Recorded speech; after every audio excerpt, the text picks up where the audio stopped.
이번 영상에서는 사업장 현황 신고 시 주택임대사업자가 제출해야 하는 서식인 주택임대사업자 수익금액 검토표를 알아보겠습니다. 주택임대사업자 중 월세 수입이 있는 2주택 이상 보유자와 보증금 등의 합계액이 3억 원을 초과하는 3주택 이상 보유자는 신고 대상이 되는데요. 주택수는 부부 합산 소유 기준으로 계산합니다. 그리고 수익금액은 월세 수입과 보증금에 대한 간주임대료이며 간주임대료는 부부 합산 3주택 이상 보유자만 대상입니다. 주택임대업은 주택임대사업자 수익금액 검토표를 작성해 신고합니다. 그럼 프로그램에서 주택임대사업자 수익금액 검토표를 살펴보겠습니다. 개인조정의 면세사업 신고 탭에 주택임대사업자 수익금액 검토표 신메뉴를 실행합니다. 주택임대사업자 수익금액 검토표 메뉴는 신고용 탭을 작성 후 관리용 탭을 작성합니다. 입력은 국세청 사이트, 국세신고 안내, 사업장 현황 신고에서 주요 서식 작성 요령 사례에 신고서 작성 사례 주택임대 게시글을 보게 되면 신고서 작성에 대한 사례가 나와 있는데요. 해당 예시를 보면 보증금 등의 수익금액이 계산되어 있으므로 3주택 이상 다주택자인 것으로 보이며 임대물건 중 102호 같은 경우에는 2022년 6월 30일부로 임차인 E씨가 퇴거하여 7월 1일부터 공실이 되었고 201호는 2022년 4월 1일 임차인 B씨가 임차한 것으로 확인됩니다. 그럼 이 내용을 프로그램에 한번 입력해 보겠습니다. 신고용 탭의 1번 기본사항은 사업장의 인적사항을 적는 항목으로 회사 등록 개인 메뉴에 등록된 정보가 불러옵니다. 주택임대사업자 수익금액 검토표 제출 대상이 되는 업종코드는 701101부터 701104 그리고 7013001이며 다른 업종코드를 입력 시 붉은색으로 표시되니 대상 업종코드만 입력해 주시기 바랍니다. 임대업 등록번호에는 지자체에 등록한 임대업 등록번호를 입력하고 월세 여부는 필수 입력사항으로 월세와 보증금이 같이 있다면 여로, 보증금만 있다면 부로 선택합니다. 이번 총수익금액 명세에는 해당 과세기간 수익금액을 임대 물건별로 구분해서 작성하는데요. 상호 성명과 주민 사업자 등록번호를 입력하고 임대물건에 대한 상세 내역은 오른쪽 화면에 입력합니다. 임대물건에 대해 직접 입력할 수도 있겠지만 전년도 주택임대사업자 수익금액 검토표 메뉴가 작성되어 있었다면 상단의 정기 2월 버튼을 클릭해서 데이터를 불러올 수 있습니다. 전년도 데이터를 불러올 때 현재 입력되어 있는 정보는 삭제하고 불러온다는 내용이 확인되므로 이미 입력된 자료가 있다면 해당 작업을 할 때 유의해 주시기 바랍니다.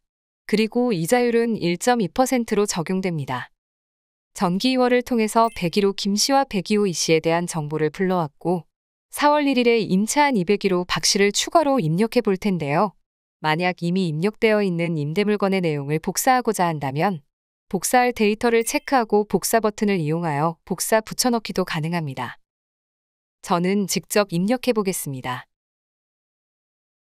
화면 오른쪽에서 임대물건에 대한 주소를 입력하면 되는데요. 주소 중에서 법정동 코드는 필수값이기 때문에 누락하지 않도록 유의해 주시고 우편번호를 검색해서 적용하면 법정동 코드는 자동으로 반영됩니다. 나머지 항목들도 입력을 해주면 되고 주택의 종류에선 코드 도움을 받아서 임대물건의 주택 종류를 선택해 주시기 바랍니다. 그리고 취득 신축 일자는 해당 임대물건의 소유권이 이전된 날짜를 적는데요. 해당 항목도 필수 입력사항이므로 반드시 기재해 주셔야 합니다. 건물 면적을 기재하고 등록임대주택 요건 충족기간을 입력합니다. 13번 등록임대주택 요건 충족기간은 2022년 과세기간 중 해당 임대주택이 세무서 사업자 등록, 지자체 임대사업자 등록, 임대보증금과 임대료 증가율이 5% 이하를 모두 충족한 기간으로 작성해야 합니다. 그리고 세 가지 요건 중 하나라도 충족하지 못한 경우 입력하지 않습니다. 또한 인별 주택임대 수익금액이 2천만 원을 초과하는 경우 세 가지 요건을 모두 충족하더라도 등록임대주택 요건 충족기간을 작성하지 않습니다. 다음 임대기간은 임대차 계약서상의 임대기간 시작일과 종료일로 입력해 주시기 바랍니다. 임대기간을 작성하게 되면 지금처럼 임대수익금액 기간 계산 설정 팝업을 볼 수 있는데요. 해당 계산 설정은 19번 임대료 수익금액 월세 합계를 계산할 때 해당 과세 기간에 임대 월수에 영향을 미칩니다. 저는 월할량 편 넣기로 선택하도록 하겠습니다. 이 계산 설정은 상단 버튼 중 계산 설정 버튼을 이용해서도 선택 가능한 점 참고해 주시기 바랍니다. 그리고 임대계약의 보증금과 월세란에는 계약한 보증금과 월세를 입력해 줍니다. 이렇게 입력된 월세와 임대기간에 따라서 19번 임대료 수익금액 월세 합계가 자동 계산되어 반영됩니다. 만약 금액을 수정하여 다시 계산하고 싶다면 상단 재계산 버튼을 이용하시기 바랍니다. 다음으로 20번 보증금 등의 수익금액을 보도록 하겠습니다. 월세 임대료를 받는 임대사업자와의 과세 형평성을 위해 보증금 등에 대해서는 정기예금이자율에 해당하는 금액만큼은 임대료로 간주하는데요. 주택의 경우 부부 합산 3주택 이상을 보유하고 보증금 등의 합계액이 3억 원을 초과하는 경우 간주임대료를 총수익금액에 산입합니다. 간주임대료 계산 방법은 다음과 같습니다.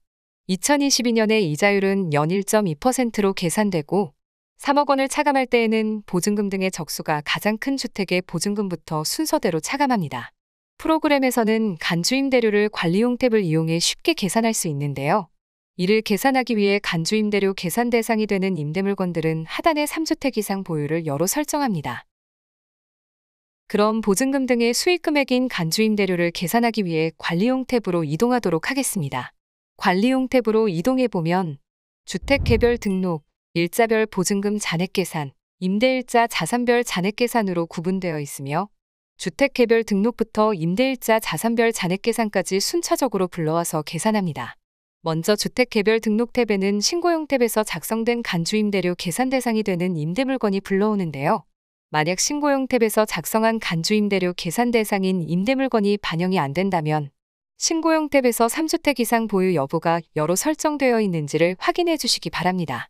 또한 신고용 탭에서 주택 정보가 변경된 경우 관리용 탭에 자동 적용됩니다. 그리고 임대일자 또는 금액을 수정한 경우라면 일자별 보증금 잔액계산과 임대일자 자산별 잔액계산을 다시 반영해야 한다는 점 기억해 주시기 바랍니다. 이에 대한 자세한 내용은 입력 방법 안내 버튼의 주요 입력 방법 안내에 자세히 나와 있으니 참고해 주시기 바랍니다.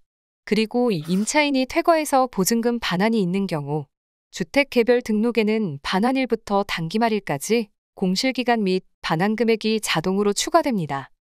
배기호처럼 이 씨가 2022년 6월 30일에 퇴거했으므로 다음 라인의 공실기간인 7월 1일부터 12월 31일까지 반환란에 금액이 자동 반영된 것을 볼 수 있습니다.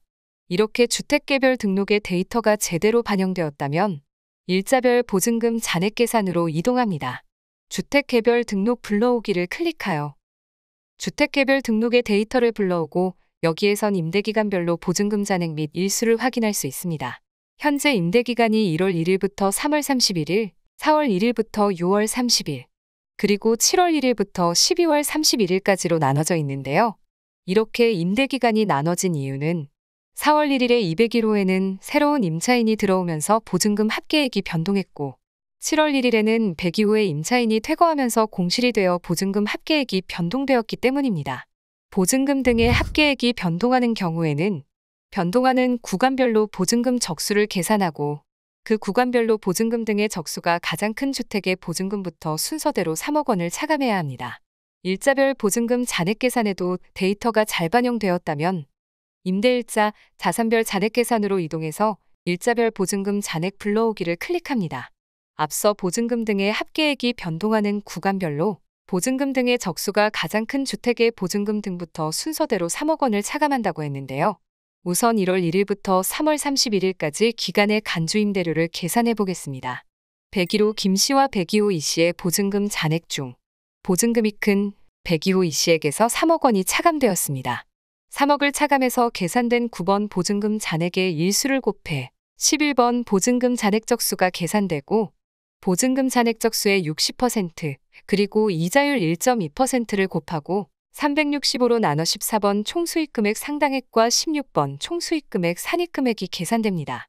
4월 1일부터 6월 30일까지와 7월 1일부터 12월 31일까지의 기간에선 보증금이 큰 201호 박씨에서 각 기간별로 3억 원이 차감되었고 3억을 차감해서 계산된 보증금 잔액의 일수를 곱해 보증금 잔액 적수를 계산하고 60% 그리고 이자율을 곱하고 365로 나눠 총수익금액 상당액 그리고 총수익금액 산입금액이 계산되었습니다. 16번 총수익금액 산입금액의 합계가 보증금 등의 수익금액으로 국세청 예시의 금액과 동일한 것을 볼 수 있습니다. 이렇게 계산된 총수익금액 산입금액은 신고용 탭으로 이동해서 상단 보증금 관리용 불러오기 버튼을 클릭해 반영합니다. 그러면 각 임대물건별로 20번 보증금 등의 수익금액의 데이터가 반영되고 하단에 20번 보증금 등의 수익금액 보증금이자 상당액에는 합계가 반영됩니다. 현재 주택임대사업자의 수익금액은 21번 임대료 수익금액으로 확인할 수 있습니다. 작성이 완료되었다면 저장을 합니다. 그 다음 사업장 현황 신고서로 들어가 1번 수익금액 매출액 명세의 수익금액란과 2번 수익금액 매출액 구성 명세의 기타 매출란에 주택임대사업자 수익금액 검토표에 21번 임대료 수익금액을 입력 후 저장합니다. 사업장 현황 신고서에서 작성해야 할 나머지 항목들을 작성한 다음 마지막으로 마감 버튼을 눌러 주택임대사업자 수익금액 검토표가 첨부되었는지 확인하고 마감을 진행합니다.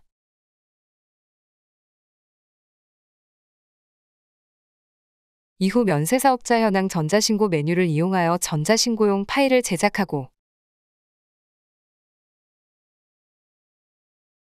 제작된 파일을 홈택스로 신고해 주시기 바랍니다.